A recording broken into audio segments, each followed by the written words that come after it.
Action! Welcome back. We are continuing our series in travel with Richard Woulfe, travel broker extraordinaire with Rich Travels, and a good buddy. We actually travel together. He's introduced me to some of the fun places that we go as dive travel shop. Yeah. What's this? That is one big... That is actually in the Maldives, and that is one of the largest pufferfish I have ever dived with in my entire life. Yeah, that is a white-spotted puffer, huge. And that's the biggest puffer on Earth right there. That is actually the largest fish in the world. The whale shark. A lot of people get very nervous, and they're like, a whale shark, and like, no, it's actually a fish, even though it's called a whale shark. And what they eat is only about that big. They That's eat plankton, correct. right? Plankton. So where was that taken, that photo? That photo was actually taken off of Isla Mujeres. And in July and August, depending on the day, there's anywhere from 20, 30 whale sharks up to several hundred coming in to feed on plankton, snorkeling only, but life experience, highly recommended to anyone. So off of Isla Mujeres. I love whale sharks. They're so graceful and so beautiful. And that's off of Cancun, by the way. And it just kills me that there are people out there that will kill that animal just for its fin for soup. Yeah. Just for the fin. Yep. Oh, it's just terrible. Very sad. Yeah. So the next, this section of video we have entitled Safety and Travel Tips, okay? So this is an important segment, really. We get a lot of questions about this because sometimes people are nervous in the condition of today, right? Our society and human beings getting nervous? They're sometimes. Yeah, right? Fear of the unknown. That's right. So security advice. How would you advise people on handling security and things like that, traveling through airports and stuff? Yeah, so again, as we mentioned, I think on another broadcast, patience.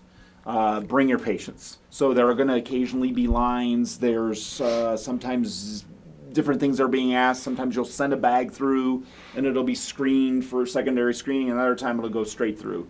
So one of the things that I find is with regards to taking bags through security and TSA and is to just try to streamline as much as possible. So keep things simple, know where things are, keep food separate, electronics out separately, and get your routine so that you're confident in terms of knowing what you're doing. So because you travel so much, you must have that a little bit down to a science, right? The people that get caught with, oh my God, this is a whole bottle of shampoo versus 3 ounces or whatever. Actually, I'm a complete mess. Because generally what happens is the more you travel, and I love travel, but I'm like, I want to bring that with me. I want to bring that. And so there's sometimes a little bit of overconfidence. So sometimes I go to the airport and I've got, they'll ask, is there food in here? I'm like, yeah, there's food in there. Is there food in here? Yeah. And they ideally, depending on the airport, they want you to take all the food out. I'm like, forget it. Just go for the secondary screening. You know, my pet peeve, you go through the thing, you have a little bit of water in your water bottle. On the other side of screening, they will not let you dump it out, drink it. I say, can I just drink it? I mean, if it was gasoline, I wouldn't drink it. So let me just drink it, and now you know that nope. You have to go all the way back. You have to get back in line. The United States in most locations. Oh, it drives me crazy. Some destinations, they'll let you do it. That's my pet peeve. It drives me crazy. Yeah. And then another thing is my fault. I've traveled with some of my dive tools in my bag with me because they're proprietary to a certain piece of equipment and I don't want them gone. And I forget it's a tool. It might not be a screwdriver, but they're taking it. And I've had some expensive tools taken. I'm like, wait a minute. That came with my gear. I can't do without that. And my fault. It's a tool. Yeah, but it's part of, then again, it gets back to that patience thing. And the only thing I try to do now is I double check and I triple check before I go. And I'll go through to make sure that things like that are either packed in my check luggage or I just don't send them in there. And another thing I'll say too is allow plenty of time. I get a hard time as an expert traveler. Why do you get to the airport so early? If you're earlier and you're not cutting it too close and that happens to you, that might give you the time to take those items that can be quite costly sometimes and take them back to the check-in. And they'll generally accommodate that if you want to go back out through security and then take the items and put them in your check bag, or they'll forward them as check luggage. I like the answer, patience. It really, if everybody had more patience, there would be an easier experience at the airport. Without a doubt. It's, it sounds like such common sense, but the more you can train yourself to have the right mindset when you leave to travel. But that goes for just traveling around every day too. Oh yeah. And the poor security agent that has to deal with thousands of us, and each one of us are going, I gotta have this tool. It goes above. It's not a screwdriver. Yeah. And they're like, remember that they are travelers too. yeah, That they are American citizens too. yeah, that's true. So staying in the airport, transitioning a little bit from safety. How about convenience? What makes it more convenient to travel through an airport, both domestic and international? That's a great question. For me, convenience is just, again, being very, very aware of what you're bringing with you to be as streamlined as you can and make things as easy. Carry-on policies are they're fairly restrictive about what you can bring on the plane in terms of a third item or something like that. I like to bring food with me, and so I have to make plans to make sure that everything's fitting in the one carry-on with the one personal item. And again, allowing plenty of extra time. It makes for you might wait a little bit at the airport and bring a good book along or bring things to watch, but allowing plenty of extra time also can make things a lot more convenient. I've been counseled not to use the word scary in my travel video. However, that's how some people feel. They have fear when they travel. And it can come from media or it can come from past experience, whatever. For today, modern travelers, what do you think is the most fearful or the scariest part of international travel? Well, in general terms, I think it's the fear of the unknown. So you're outside of your daily routine. So the longer you're sitting on an airplane, if you've got a little bit of fear of flying, you're not going for just a couple of hours somewhere. You might be on a plane for 15 hours. So it gets back to mindset again. And I find that the more knowledge I can procure and to learn by reading, asking other people, watching things and learning things, that fear level drops because that unknown of that travel experience then becomes more known and then it becomes more comfortable. So it's that fear of the unknown, I think, that actually creates discomfort in a lot of travelers that are trying new things and going to new places. Well, I'm going to see if you'll agree with this. We have some people that travel with us on our group trips now because they say, traveling with a group of 15 people, I feel so much more secure. And others will say, I don't even have to think. I'm just going to follow you, Freddie. I'll get on the right flight. I'll get at the right gate. Absolutely. But, do you think there's safety in numbers? Oh, absolutely. I completely agree with that. And, in terms of the overall general thing, safety in numbers for sure. But it's like anything, it really depends. Maybe safety not in 100 travelers traveling in one clump. But I think with a small dive group, with a really, really expert, good trip leader, and that then also has that knowledge of that experience. Again, that knowledge creates a more of a high comfort level for people when they're traveling. Yeah, that's good. Okay, so quite often, we're getting ready to go on a trip. We've had our deposit in there for a full year, and we're getting close to going, and all of a sudden we're hearing about travel warnings in the area that we're headed. Happens. How would you handle that? One of the things I encourage people to do is if there's one travel warning on the part of a country, I suggest people go and read 2 or 3 other travel warnings. So let's say the American Embassy or the U.S. State Department has a warning about someone. Maybe go somewhere. Go to the Great Britain State Department or the Australian State Department. Go to the local area and double check. Gather some more information. Make some phone calls. Again, it gets back to that gathering a lot of information rather than just relying on one source and making a decision about being scared or fearful about that one source. Check the other sources, because sometimes it's a case where the other sources might have a different narrative about what's actually going on. So what do you think about the actual, as a source, the destination you're heading, the actual resort, or that sort of a thing? Would they be honest with you? You would hope so, and I think that in many cases they are. I would actually maybe even try to figure out a way to chat with someone that might have just been at the resort or somebody that might have just been there. So I'll ask like contrarian questions, but just calling up the resort and asking, is it safe? It depends on the situation, but knowledge is power when it comes to reducing fear levels around potential risk associated with travel. Okay, so here's another one that people ask us all the time, which one's better? And I don't know that we can answer that here because they're all going to be a little different, but I'm sure with your experience. So I'm going through the airport, I'm getting ready to go through the lines, and wow, there's a line over there with nobody in it. And they say, if you're one of these members, so global global entry, TSA PreCheck, clear, those kind of things, are they worth it? Often, yes. People are very surprised when I share that I do not have global entry and I do not have TSA Pre. Everybody's got their quirkinesses. For me, I never wait in line because of my mindset. I bring something to read, I have something to do. When I'm coming back from a country, because we're divers, generally have checked bags, and I find that there's no huge amount of time savings for me with TSA Pre or with global entry. Having said that, my advice to people would be generally, if you travel frequently, probably something that's worth looking into for the convenience factor of not having to be caught up on occasion in a long line. Well, when you said you never wait in line, you do, but you're doing something else. Yes. So if you have this mindset, and this is actually, I do get laughed at when I say this to people, and it's okay because I'm cool with it. About 10 years ago, I used to be the most impatient line person. I was always trying to cut a line or figure out where I could go in some angle and the premium this and the premium that. And then if I said to myself, we're all going to a destination. You have to get on the flight. You have to wait at the waiting area. So by never waiting, when I say never waiting anymore, I always bring something to do.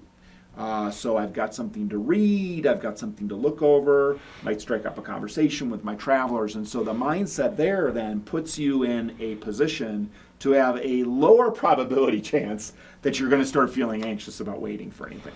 Well, you are the guy that said one of the best things to bring with you is patience.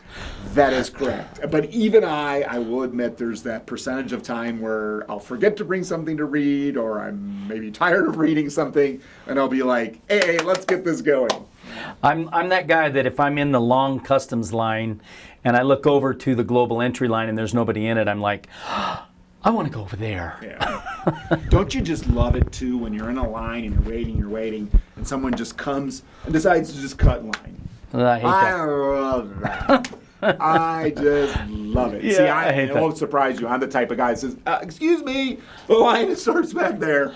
I need to invent global entry for the grocery store line, right? There you go. That's a fast one.